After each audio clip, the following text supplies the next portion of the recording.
부탁할 게 있어서 연락했어. 안녕하십니까, 드라마 플렉스입니다. 오늘 회차에서 백혜지와 예림이의 연결고리를 발견했습니다. 백혜지가 무창의 유치원에 위장 취업을 하게 되면서 백혜지의 정보가 살짝 공개가 되었고, 그 안의 정보를 살펴보니 정말 흥미로운 내용을 알 수가 있었는데요. 이번 예고편에 나온 교회 안에서 잔다르크의 명화를 보고 있는 남자가 있던 장면에 담긴 비밀까지 빠르게 시작하겠습니다. 먼저 사건의 시작 전부터 짧게 다시 한번 정리해 보겠습니다. 젊은 시절 정말 아무것도 없던 가성호 회장이 잠시 만나던 여자가 있었습니다. 안타깝게도 이별 후에 가 회장의 아이를 낳았고, 이 아이는 결국 보육원에서 자라게 되었습니다. 이 아이가 바로 비극의 중심에 있는 예림이었습니다. 이 사실을 까맣게 모르고 있던 가 회장은 예림이가 19살이 되고서야 겨우 집에 들이게 됩니다. 여러분도 아시다시피 원래 가성그룹의 기반이 된 재산은 가 회장 전 부인의 것이었죠. 하지만 그걸 지금의 대기업으로 키운 것은 순전히 가 회장의 능력이었습니다. 이미 1997년에 전 부인과 사별하게 되고요. 그렇게 19살이 되고서야 회장 집에 들어왔던 예림이는 미술을 하고 싶다며 뉴욕으로 유학을 떠났다는 내용이 나오고 있습니다. 바로 이 지점에서 다음 주 예고편의 중요한 단서가 나옵니다. 교회 안에서 한 인물이 잔다르크 그림을 보고 있었죠. 저는 이 그림이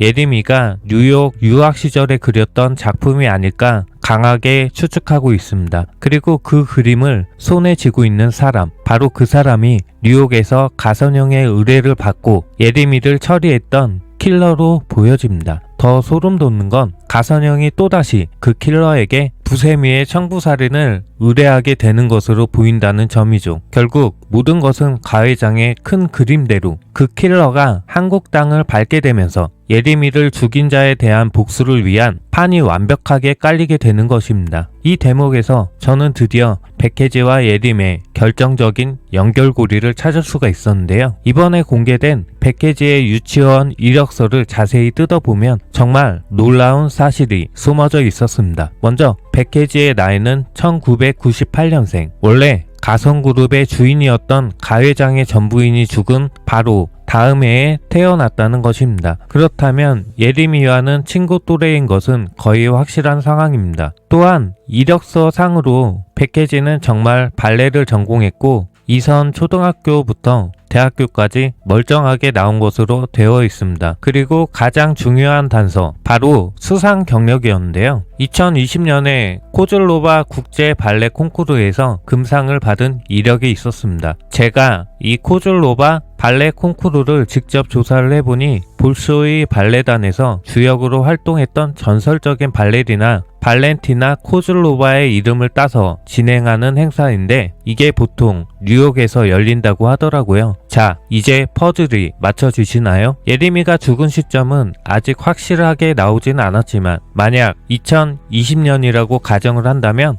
뉴욕에 혼자 외롭게 유학을 갔던 예림이와 콩쿠르 때문에 뉴욕에 머물던 백혜지가 그곳에서 운명적으로 만나게 되었고, 둘 다 외로움을 많이 타는 성격이다 보니 깊은 우정을 나누는 친구가 되었을 가능성이 매우 높아 보입니다. 예림이가 죽기 직전 백혜지에게 오늘 언니가 한국에서 온다고 말을 해놓고 나갔을 수도 있습니다. 그리고 그 언니 가선형을 만난 뒤 싸늘한 죽음으로 발견된 것이죠. 백혜지의 입장에서는 너무나 수상한 친구의 죽음이었을 것입니다. 그래서 그 진실을 파헤치기 위해 한국으로 들어와 의도적으로 가 회장의 집에 도우미로 들어왔다고 보는 것이 가장 합리적인 추론으로 보이는데요. 이번 회차에서도 백혜지의 행동은 이런 추측을 뒷받침하고 있습니다. 시장에서 뜬금없이 커플 잠옷을 사와서는 영란에게 툭 전달하는 모습. 도망갈 때 가더라도 말은 하고 가. 어디 갈 거면 자기한테 꼭 이야기하라고 신신당부하면서 진짜 영란이와 친구가 되고 싶어하는 모습을 보여줍니다. 이건 단순히 외로움을 타는 성격을 넘어 과거 자신의 소중한 친구였던 예림이를 비극적으로 떠나보냈던 트라우마 때문에 지금의 친구인 영란이만큼은 어떻게든 지키고 싶어하는 절박함으로 보이기도 합니다. 어쩌면 백혜진은 영란에게서 죽은 예림의 모습을 보고 있는 것일지도 모르겠습니다. 이렇게 백혜지와 예림의 연결고리를 살펴보았는데요. 그렇다면 이 모든 복수극의 중심에 서 있는 주인공 김영란은 왜 선택이 되었을까요? 가성호 회장은 왜 하필 그녀를 자신의 마지막 계획의 도구로 삼았는지 이 부분도 한번 깊게 파고 들어가 보겠습니다. 여기서 또 한 가지 근본적인 질문을 던져봐야 합니다. 가성호 회장은 왜 수많은 사람 중에 하필 김영란을 자신의 복수를 위한 마지막 칼로 선택을 했을까요? 김영란의 과거와 현재, 그리고 심지어 그녀의 상처까지도 가 회장의 거대한 계획을 위한 가장 완벽한 퍼즐 조각이었던 것입니다. 가장 중요한 첫 번째 이유는 바로 김영란이 가 회장의 죽은 딸 예림이와 똑같은 희생양이라는 점입니다. 여러분 기억나시죠? 김영란은 중학교 3학년 때 단돈 10,000원짜리 생필품을 훔쳤다고 징역 6개월을 살았습니다. 힘없고 백없는 사람들에게만 얼마나 세상이 가혹한지 보여주는 대목이었죠. 바로 이 지점에서 가 회장은 오명을 쓰고 희생된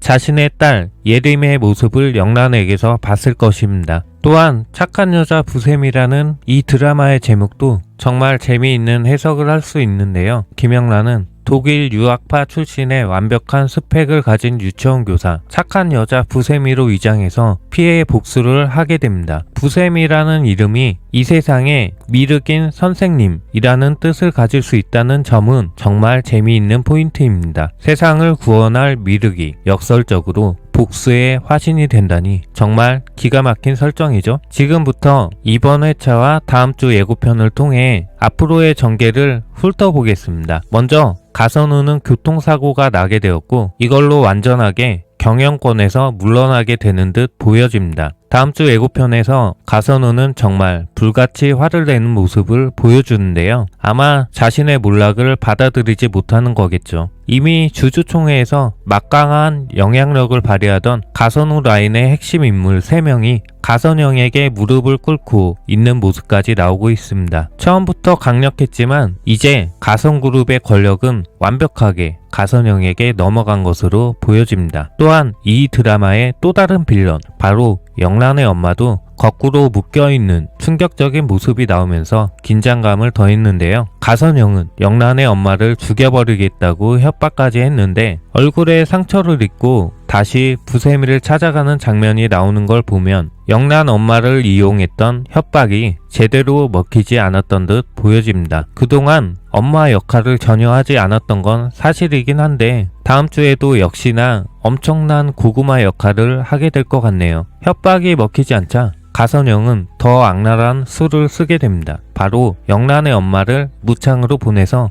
영란의 약점을 찾아오게 한 것 같은데요. 결국 영란의 엄마는 항상 그랬듯이 이번에도 딸을 배신하고 가선영에게 영란과 동민 그리고 그의 아들 주원이가 함께 있는 사진을 보내게 됩니다. 그리고 예상대로 가선영은 주원을 납치하게 되는 최악의 스토리가 나올 것 같은데요. 거기다가 주원을 찾으러 가는 그 장소에는 다음 주 예고편에 나왔던 바로 그 뉴욕의 킬러가 기다리고 있을 것만 같은 불길한 느낌이 들기도 합니다. 안 그래도 이 변호사가 전동민의 유일한 약점은 아들이라고 경고를 했었는데 가선영은 이렇게 빠르게 동민의 약점을 알아내고 곧바로 실행에 옮겨버리니 다음 주에는 정말 피 튀기는 불같은 액션이 나오게 될 것 같습니다. 이번 주에도 정말 멋진 액션 장면이 나왔었는데 다음 주에는 스케일이 더 커질 것 같아 정말 기대가 됩니다. 전여빈 배우는 넷플릭스 영화 낙원의 밤에서도 권총 액션이 정말 멋있었거든요. 이번 드라마에서도 액션 장면을 너무나 완벽하게 소화하는 것 같더라고요. 과연 김영란은 아들 주원을 구하고 가선영의 마지막 함정에서 살아남을 수 있을까요? 그리고 뉴욕에서 온 킬러의 정체는 무엇일까요? 지금까지 드라마 플렉스였습니다. 영상이 재미있으셨다면 좋아요 한번 부탁드릴게요. 시청해주셔서 감사합니다.